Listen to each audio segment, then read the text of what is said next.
यानंतर थेट जाऊयात अधिवेशनामध्ये, ज्या ठिकाणी एक दिवसाचं अत्यंत आवश्यक असं अधिवेशन आज बोलवण्यात आलेलं आहे. आपण आहोत विधानसभेमध्ये. ठराव मांडतो.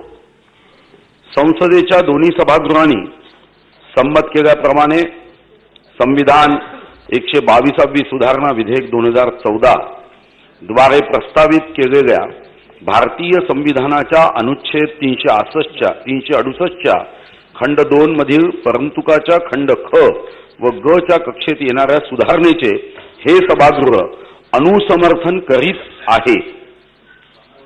अध्यक्ष महाराज, हा ठराव मांडताना चर्चेला तर मी उत्तर देईलच, पण साधारणतः या सभागृहांनी एकमताने या घटना दुरुस्तीला अनुसमर्थन करावं ही विनंती मी आपल्या सर्वांना मनापासून करतो आहे. अध्यक्ष महाराज, संविधान 122वी सुधारणा विधेयक 2014 हे दिनांक 6 मे 2015 रोजी पारित करण्यात आलं. लोकसभेने पारित केलेलं हे विधेयक संमतीकरता राज्यसभेकडे पाठविण्यात आलं आणि 3 ऑगस्टला राज्यसभेने हे विधेयक पारित केलं आणि नंतर पुन्हा ते लोकसभेमध्ये राज्यसभेने केलेल्या बदलासह आज 8 ऑगस्टला हे बिल अध्यक्ष महाराज मंजूर झालं. या बिलाचं वैशिष्ट्य काय अध्यक्ष महाराज? तर या बिलाचं एक महत्वाचं वैशिष्ट्य आहे की या देशाच्या सर्व राजकीय पक्षांनी याला आपल्या सुधारणा ज्या सांगायच्या त्या सांगितल्यात, पण हे विधेयक एकमताने पारित केलं. मला या गोष्टीचा आनंद आहे की आज आपण या ऑगस्ट महिन्यामध्ये 8 ऑगस्टला लोकसभेने पारित केल्यापासून ऑगस्ट महिना संपण्याच्या अगोदर आपलं 90 राज्य आहे ज्याला अनुसमर्थन करत आहे. या अगोदर आसाममध्ये 12 ऑगस्ट एकमताने मंजूर, अतिशय अल्प चर्चा.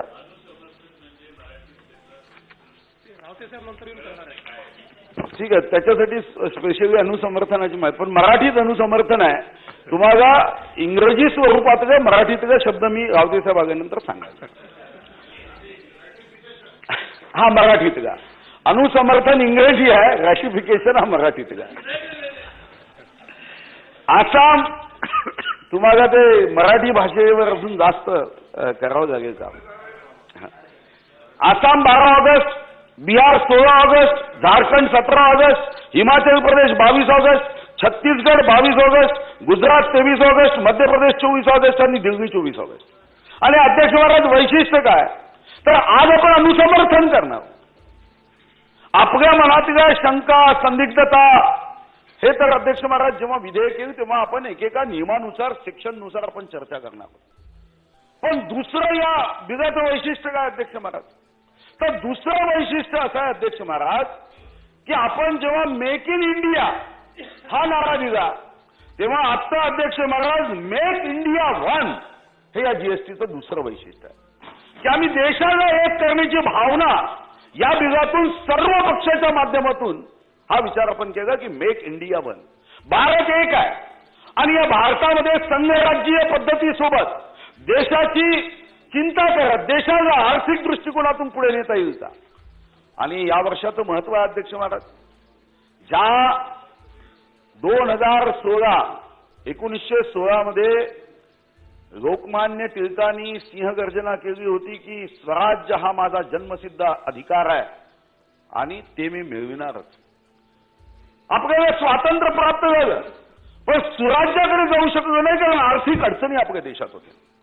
जो देश 1650 मध्ये अध्यक्ष महाराज या जगाचा 25% जीडीपी या देशाचा होता, ज्या देशाचं वैशिष्ट्य होतं सोन्याचा धूर आणि दुधाच्या नद्या वाहतात, त्या ठिकाणी दासगुप्ता जेव्हा आपल्याकडे सांगतो की 72 कोटी लोक हे एक वेळच्या अन्नासाठी हातावर ताट घेऊन जगतात, तेव्हा अध्यक्ष महाराज आर्थिक सुधारणा या अतिशय महत्वाच्या आहे.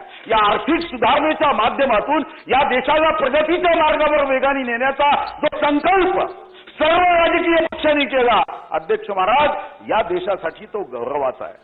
हे वर्ष याच मुंबईच्या पवित्र भूमीत 9 ऑगस्टला महात्मा गांधींनी चले जावचा नारा दिला, डू ऑर डाय, करा अथवा मरा. स्वातंत्र्य हजारो शहीदांच्या प्राणाच्या आहुतीतून प्राप्त झालं. पण अध्यक्ष महाराज, दुर्दैवाने अजूनही गरिबी, विषमता, दारिद्र्य हे दूर करण्यामध्ये आपल्या योजनांना लागणारा निधी उपलब्ध होत नाही. जो चांगलं काम करतो, जो व्यापारी टॅक्स भरतो, अध्यक्ष महाराज त्याला त्रास व्हायचा. आणि जे कर चोरी करतात अध्यक्ष महाराज, ते जास्त व्यवसाय करतात. या जीएसटीचं सर्वात महत्वाचं वैशिष्ट्य आहे की जीवघेणी राज्यामधली स्पर्धा संपणार आहे अध्यक्ष महाराज. आज एका राज्याने टॅक्स कमी करायचा, तिथं बिल फाडायचे, दुसऱ्या राज्यांनी वाढवायचा. जीवघेणी स्पर्धा या माध्यमातून अध्यक्ष महाराज कमी होणार आहे. आणि अनेक पद्धतीचे जे कर, म्हणजे या देशामध्ये व्यवसाय करणं हा गुन्हा होता कामा नये, व्यापार करणं हा गुन्हा होता कामा नये, उद्योग करणं हा गुन्हा होता कामा नये. आणि म्हणूनच राज्यकर्ता पक्ष आणि सर्व पक्ष एकत्र येऊन यांनी निर्णय केला की जीएसटीच्या माध्यमातून आपण प्रामाणिकतेला प्रोत्साहन दिलं पाहिजे. कराची चोरी करणारा सहजपणे, अलगदपणे जाळ्यात आला पाहिजे. कर चोरी करणं हे आपल्याकडे असणाऱ्या तांत्रिक कौशल्याच्या आधारावर आपल्याला बंद कशी करता येईल, भ्रष्टाचार कसा संपवता येईल आणि आपल्याला भारत एक कसा करता येईल, या दृष्टिकोनातून अध्यक्ष महाराज या जीएसटीमध्ये विचार केला गेला. आणि त्याचा फायदा संपूर्ण देश, एक संघ बाजारपेठ या जीएसटीने होणार आहे. संपूर्ण देशात अप्रत्यक्ष कराची एकच पद्धती अध्यक्ष महाराज असणार आहे. अध्यक्ष महाराज, आज राज्याला आणि आज आपल्याला महाराष्ट्राला विशेष करून आपल्याला फायदा होणार आहे. कारण महाराष्ट्र हे एकीकडे मॅन्युफॅक्चरिंग स्टेट आहे, महाराष्ट्र हे दुसरीकडे कन्झ्युमर स्टेट आहे, महाराष्ट्र हे अध्यक्ष महाराज सेवेमध्ये या देशामध्ये क्रमांक 1 मध्ये काम करणारं. आणि महाराष्ट्राचं सेवा क्षेत्र हे आपलं किती आहे, तर भारताच्या सेवा क्षेत्रामध्ये आपण साधारणतः 19.62% आहोत. म्हणजे आता सेवा करायचा अधिकार जेव्हा राज्याला येणार, तेव्हा आता देशामध्ये आपला हिस्सा एकूण 29 राज्य हिशोबाने जर विचार केला तर आपण 19.62% म्हणजे एक पंचमांश देशाच्या सेवा सेक्टर महाराष्ट्रात अध्यक्ष महाराज. त्याचा फायदा राज्याला होईल जेव्हा सेवा करायचा अधिकार आम्हाला होणार. एक खरं आहे की लोकांच्या मनात शंका आहे की आपल्याकडे किती दर असावा, आपला दर जो होईल तो ठरेल, ज्याच्यामध्ये चर्चेत मी येईल. पण अध्यक्ष महाराज, 1950 मध्ये फ्रान्सने जीएसटी सुरू केला. आज जवळपास 125 देशापेक्षा जास्त देशामध्ये जीएसटी आहे. आपला देश पुढे फेडरल स्ट्रक्चर असणाऱ्या देशासाठी सुद्धा अध्यक्ष महाराज मॉडेल होईल, पायोनियर होईल. आणि भारत हा कधीही विश्वगुरू राहिला आहे. यामध्ये ही क्षमता आहे.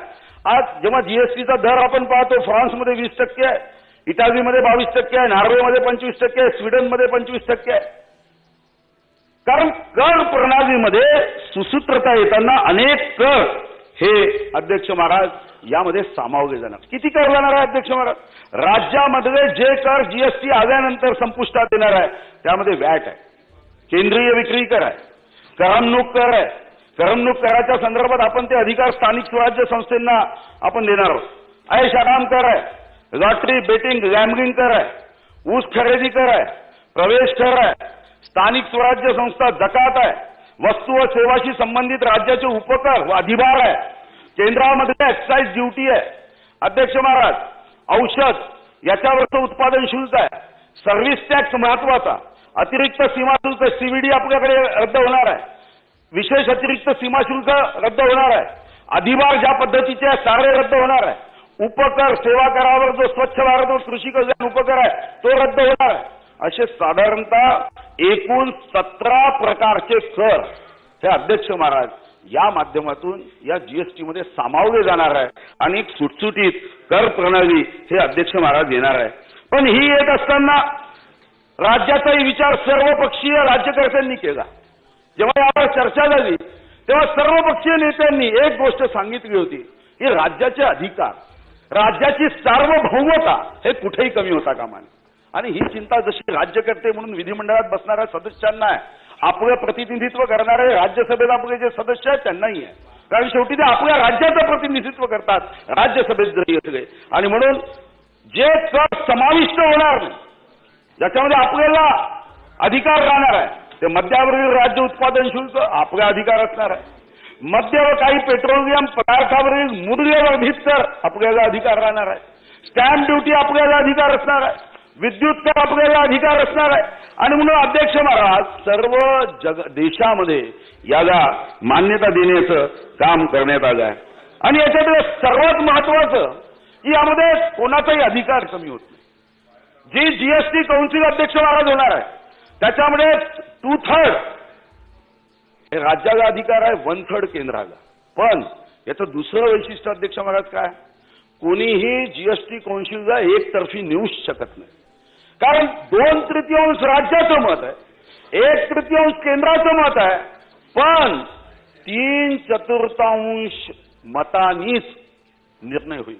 आणि हा निर्णय सुद्धा सल्लेच्या स्वरूपामध्ये. आणि म्हणून काही प्रश्न उपस्थित झाले, मग राज्याची सार्वभौमता काय होईल. राज्याची सार्वभौमता अबाधित राहणारच आहे, पण राज्याच्या सार्वभौमतेसोबत माझा देश पुढे कसा जाईल हा विचार, हा जो ऑगस्ट महिना आहे, ऑगस्ट महिना जो आमच्या स्वातंत्र्याचा महिना आहे, हा चले जाव क्विट इंडिया आंदोलनाचा महिना आहे. अध्यक्ष महाराज या महिन्यात हे बिल आम्ही पास कर अनुसमर्थन करतोय. याला आम्ही समर्थन करत असताना अध्यक्ष महाराज आम्ही एका आर्थिक क्रांतीचा महाद्वार आज उघडतो. ज्या आर्थिक क्रांतीच्या महाद्वाराने या देशामध्ये महागाई कमी होणार आहे, या देशामध्ये करावर कर ही पद्धत बंद होणार आहे, ग्राहकांना प्रत्यक्ष फायदा होणार आहे आणि व्यापाऱ्यांना सहज सुटसुटीत व्यवसाय करता येईल. अन्यथा व्यापाऱ्यांची काय अवस्था आहे, व्यवसाय कमी आणि टॅक्सेशनसाठी असेसमेंट कागदपत्र जमा करण्यासाठी जास्त वेळ, अशा पद्धतीने जी काही करणारी आहे, मला वाटतं की ग्राहकापासून व्यापाऱ्यापर्यंत आणि देशामध्ये आपण एक निश्चित रूपाने मेक इंडिया वन यामध्ये आपण पुढे जाणार आहोत. आणि जीवघेणी स्पर्धा ही संपेल, या देशाचं उत्पन्न तर वाढेल, पण आपल्या राज्याचंही उत्पन्न वाढून या राज्यामध्ये 70 वर्षाच्या या स्वातंत्र्य दिन साजरा करताना जे प्रश्न विविध आपल्या मनात येतात ते प्रश्न सोडवण्याची जर चाबी असेल तर ती जीएसटी मध्ये आहे. आणि मला विश्वास आहे की आज या विषयावर सर्व पक्ष, सर्व पक्षाचे प्रमुख, सर्व विधानसभा सदस्य याला एकमताने पाठिंबा देत या ठरावाला मान्यता देतील हा विश्वास व्यक्त करतो. धन्यवाद. प्रश्न असा आहे की संसदेच्या दोन्ही ठराव असा आहे की संसदेच्या दोन्ही सभागृहांनी संमत केल्याप्रमाणे संविधान 122 सुधारणा विधेयक 2014 द्वारे प्रस्तावित केलेल्या भारतीय संविधानाच्या अनुच्छेद 238च्या खंड 2 पुढील परंतुकाच्या खंड ख व ग च्या कक्षेत येणाऱ्या सुधारणेचे हे सभागृह अनुसमर्थन करीत आहे. आपण आता बारशाच्या घोगऱ्या वाटताना त्याचे बाप असल्याचे आव आणण्याचा तुम्ही जो प्रयत्न करतायत अध्यक्ष महोदय, तो तुम्ही त्याचे फुकटले घ्यायचा प्रयत्न करू नका. कारण ही गेल्या अनेक वर्षाची जी त्याच्यामध्ये गेले प्रयत्न आम्ही केलेले आहेत अध्यक्ष महोदय त्या संदर्भात. आणि म्हणून अध्यक्ष महोदय जीएसटीचे जनक जरा आपसात बोलू नका, आपसात बोलू नका. विखे पाटील तुमचं चालू ठेवा. अध्यक्ष महोदय जीएसटीचे जनक सन्माननीय काँग्रेस पक्ष सदस्यांनी आहे, शांत हे देखील मान्य बसावं. केलं पाहिजे. अध्यक्ष महोदय यामध्ये अनेक वर्ष नहीं बताता ना भाई, राज पुरोहित हमें पूरा आदर है. पुरोहित बसल्या बसल्या बोलू वाजपेयी नका. साहब के बारे में तो कुछ नहीं कह रहे ना. उन्होंने एक पहल की उस बारे में, लेकिन वास्तव में तो कांग्रेस ने उसको आगे जाके उसका रूपांतर करने का सोचा है. अध्यक्ष महोदय आज देशाचे प्रधानमंत्री या जीएसटीवर भाषण करताना काय म्हटलं अध्यक्ष महोदय, म्हणजे त्यांनी जो सभागृहात बसलेत जरा राज्याचे मुख्यमंत्री असताना त्यांनी त्याला विरोध केला होता. आणि देशाचे प्रधानमंत्री असताना अध्यक्ष महोदय आज काय म्हणतात, जीएसटी का मतलब है great step by team India, GST का मतलब है ग्रेट स्टेप टुवर्ड्स ट्रान्सपरन्सी. खरं म्हणजे मला माननीय प्रधानमंत्र्यांना सांगितलं पाहिजे की आम्ही जे 11 वर्षापूर्वी जे पाऊल उचललं होतं आणि त्या संदर्भात सातत्याने पाठपुरावा करत होतो ते तुमच्यासाठी दुर्दैव होतं. आज मात्र अध्यक्ष महोदय हे आता जीएसटी आपण आणताना फार महान झाल्याचं आपण या ठिकाणी जे आव्हान आणण्याचा प्रयत्न करतायत. आणि मला त्या ठिकाणी अध्यक्ष महोदय आणि मुख्यमंत्री मला सांगायचं आहे आणि आपल्या श्रेष्ठीला आपण सांगितलं पाहिजे सुधीर भाऊ की great step by team India तर आहेच, परंतु great step by team UP आहे, great step by team Manmohanji आहे आणि great step by team Sonia ji आहे अध्यक्ष महोदय, हे या ठिकाणी आपण मान्य केलं पाहिजे. अध्यक्ष महोदय, खरं म्हणजे आज हे संपूर्ण या ठिकाणी अध्यक्ष महोदय हे आता जे पाऊल टाकलेलं आहे हे आपल्या भारत अध्यक्ष महोदय हा खरं म्हणजे आपल्या देशाच्या प्रधानमंत्र्यांच्या स्वतंत्र भारत नाही, हा काँग्रेसच्या दृष्टीपणामुळे घडलेला बदल आहे अध्यक्ष महोदय, त्याच्यातला हा भारत आहे हे आपण अध्यक्ष मला या ठिकाणी म्हटलं पाहिजे. आणि म्हणून अध्यक्ष महोदय जनतेला आश्वासित करणं हा जीएसटीचा उद्देश आम्हाला अभिप्रेत होता, the ease of doing business हा त्यामागचा उद्देश होता, तो या निमित्तानं साध्य करण्याच्या संबंधी आज जे पाऊल उचललं जातंय हे निश्चितच सकारात्मक आहे अध्यक्ष महोदय. अध्यक्ष महोदय 2014च्या विधेयकातील जीएसटीवर 1% अधिभार लावण्याच्या तरतुदीला खरं आम्ही पहिल्यापासून विरोध केला आणि तेव्हापासून अध्यक्ष महोदय जेव्हा केव्हा केंद्र राज्यामध्ये किंवा 2 राज्यामध्ये या बाबतीमध्ये काही जर संदिग्धता आली अध्यक्ष महोदय, काही वाद निर्माण झाले तर त्याच्यामध्ये काही मेकॅनिझम असावं अशी जी काँग्रेस पक्षाने सूचना केली होती संसदेमध्ये.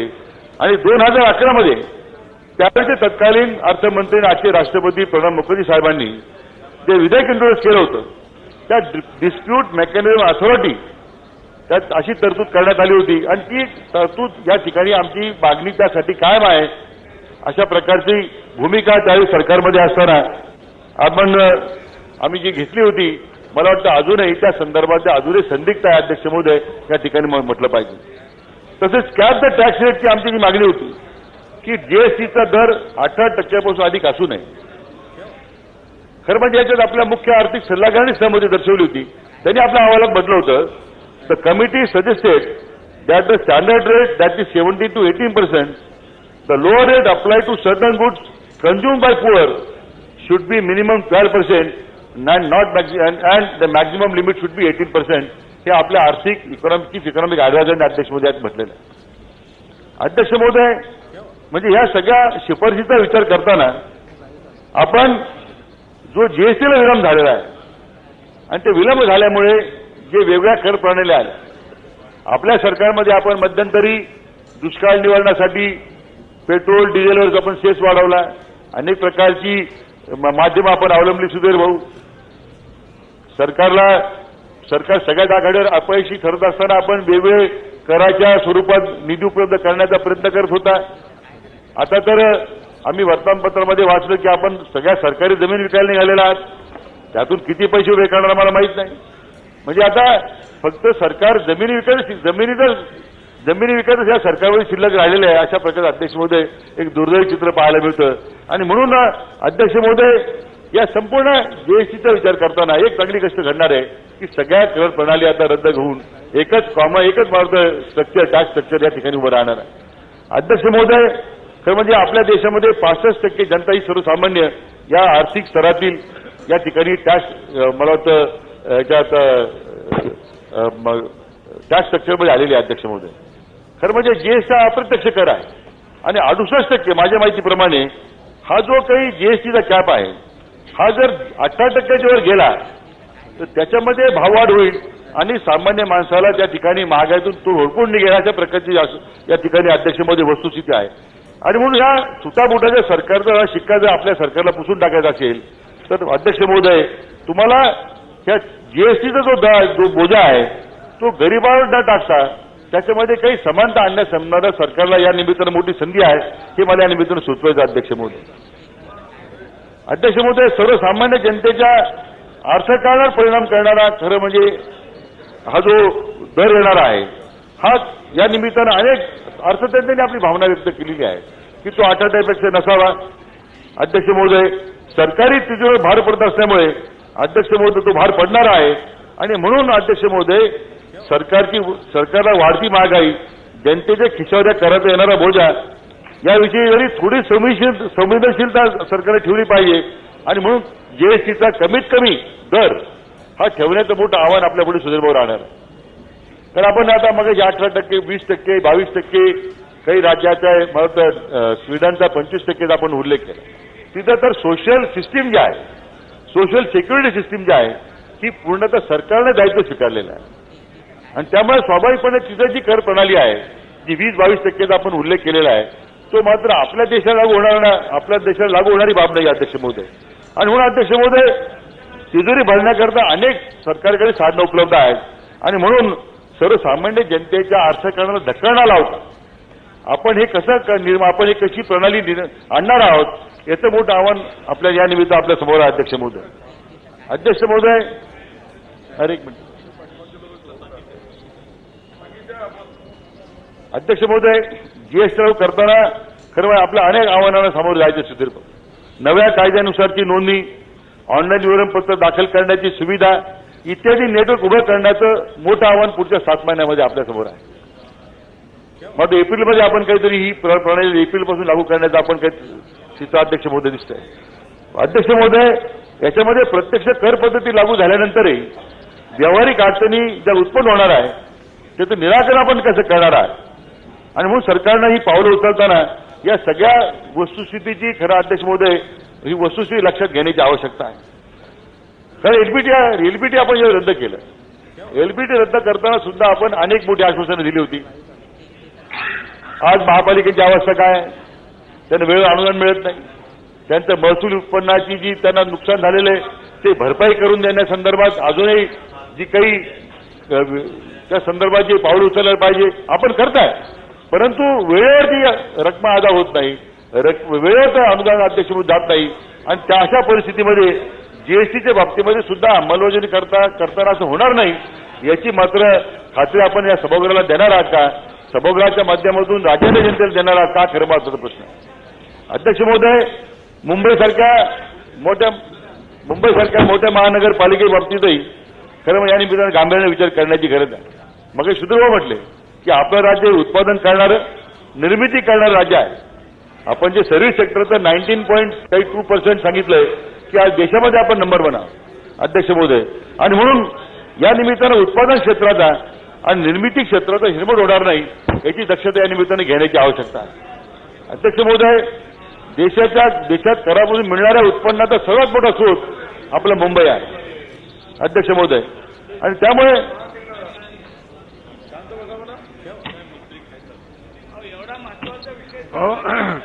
सन्माननीय सदस्यांनी तर आपापल्या जागेवर बसा. मंत्री महोदय आपापल्या जागेवर बसा जरा प्लीज. सन्माननीय सदस्यांनी आपल्या जागेवर महोदय. आणि म्हणून सर्वात मोठा स्रोत या ठिकाणी आता उत्पन्नाचा सर्वात मोठा स्रोत मुंबईमध्ये आहे अध्यक्ष महोदय आहे. आणि म्हणून मुंबईचं नुकसान होणार नाही या संबंधीची काळजी या निमित्तानं घेतली पाहिजे.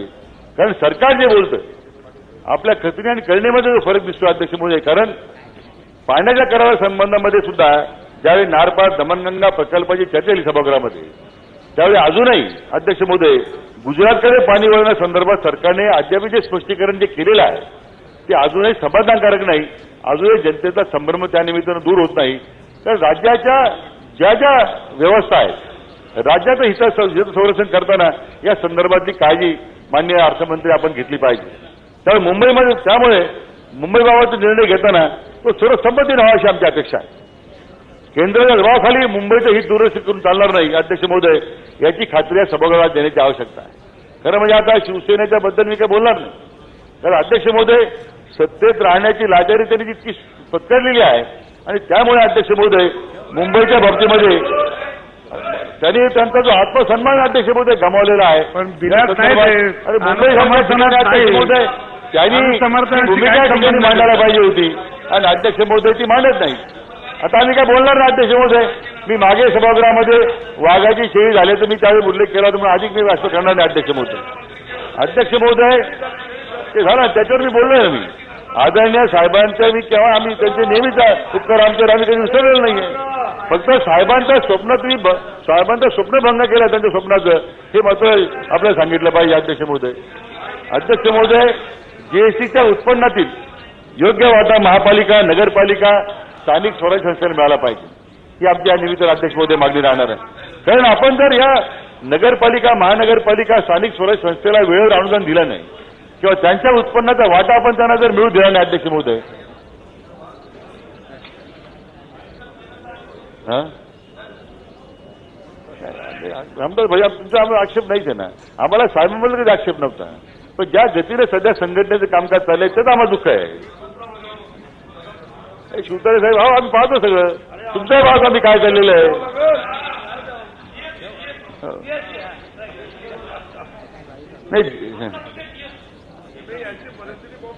नाही त्यांची परिस्थिती जीएसटी सारखी होऊ नये म्हणून आमची काळजी आमचं काही नाही. अध्यक्ष महोदय, म्हणजे या कर पद्धतीसाठी अध्यक्ष महोदय उद्या कर पद्धती करता नाही जीएसटी काय बेसिस बसवलंय माहिती. अध्यक्ष महोदय, कर पद्धतीच्या कायदेशीर कर पद्धतीसाठी एक मोठं आव्हान तुमच्या समोर आहे. त्यासाठी कायदेशीर चौकटीची आखणी करावी लागेल. माहिती तंत्रज्ञानाची पायाभूत यंत्रणा उभी करावी लागणार. विविध कर विभागातील कर्मचारी वर्गाचं प्रशिक्षण तुम्हाला घ्यावं लागेल. जीएसटी नेटवर्कची पायाभूत यंत्रणा, राज्य कर्मचाऱ्यांना जीएसटी प्रशिक्षित करणं, जीएसटी कायदा, नियम, कामकाज या सगळ्याच बाबतीमध्ये अध्यक्ष महोदय याची विधेयकाची अंमलबजावणी करताना ही मोठं कसर सुदैव आपल्याला करावी लागणार आहे. तर प्रचलित कर पद्धतीमधून अनेक वर्षाच्या कर पद्धतीतून आज बाहेर पडतो आपण आणि त्या संबंधीचा विचार सरकारने या निमित्तानं अध्यक्ष महोदय केला पाहिजे. अध्यक्ष महोदय हे करत असताना माझी मान्य मुख्यमंत्र्यांना या निमित्ताने एक विषयाकडे मला या निमित्तानं लक्ष वेधायचं आहे. खरं म्हणजे इंडियन न्यूजपेपर सोसायटी या वर्तमानपत्राच्या प्रमुख संघटनेचं एक पत्र आमच्या मला प्राप्त झालेलं आहे. त्यांनी मागणी केली अध्यक्ष महोदय की वर्तमानपत्र आणि त्यासाठी लागणारा कागद यापूर्वी ज्याप्रमाणे कर सवलती मिळत होत्या त्या सवलती जीएसटीच्या माध्यमातून मिळाल्या पाहिजे, त्याला धक्का लागणार नाही अशा प्रकारची विनंती त्यांनी केलेली आहे अध्यक्ष महोदय. जीएसटीची अंमलबजावणी करताना ते जयवाघासारखी आपली अवस्था होऊ नये. आज तो जयवाघ आम्हाला सापडत नाही. राज्याच्या मुख्यमंत्र्यांनी सीआयडीची एन्क्वायरी जाहीर केलेली आहे. आता खरं म्हणजे तुमचं म्हणजे आज तो जयवाघ सापडत नाही तशी उद्या जीएसटीचं बिल शोधायची वेळ येऊ नये अशा प्रकारची फक्त आपण सुदीर्घ काळजी घेण्याची आवश्यकता आहे. या निमित्तानं एवढंच मला या निमित्तानं सांगायचं. अध्यक्ष महोदय, आपल्या खंडपडा देशामध्ये एक देश एक करी घोषणा आपण जरी किती लोकप्रिय म्हटली तरी अध्यक्ष महोदय किमान कर दर आणि कमाल कर वसुली हे तत्व आपण अवलंबन करण्याची आवश्यकता अध्यक्ष महोदय.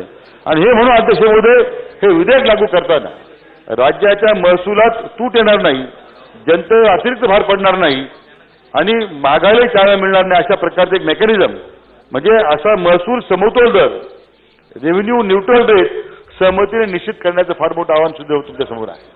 आणि म्हणून या निमित्तानं जरी आज प्रधानमंत्री म्हणत असले की जीएसटी विधेयक मांडताना कंझ्युमर इज किंग असं म्हटलं होतं, पण प्रत्यक्ष लागू करताना हे तत्व डोळ्यासमोर आपण ठेवणार आहात का हे खरं मोठं आव्हान आहे. नाही तर भाषणापुरतंच कंझ्युमर किंग राहील आणि पुन्हा धनदानगे व्यापारी उद्योजक मुठभर लोकांना आपण या निमित्तानं फायदा करणार आहोत का हा खरं प्रश्न त्या निमित्तानं उभा आहे.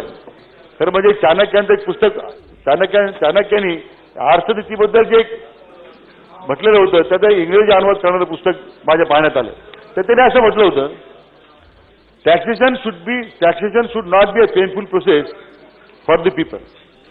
There should be a leniency and caution while deciding the tax structure. Ideally, the government should collect taxes like a honeybee. We suck just the right amount of honey from the flowers so that both can survive. असं त्यांनी म्हटलं. म्हणून अध्यक्ष महोदय थोडक्यात त्यांनी असं म्हटलं होतं मराठीमध्ये. मराठीचा अर्थ म्हटलं तर कर निर्धारण हे जनतेसाठी क्लेशदायक नसावे. कर निर्धारण करताना योग्य ती काळजी घेतली पाहिजे. खरं तर सरकारने कर संकलन करताना मधमाशीसारखी असली पाहिजे.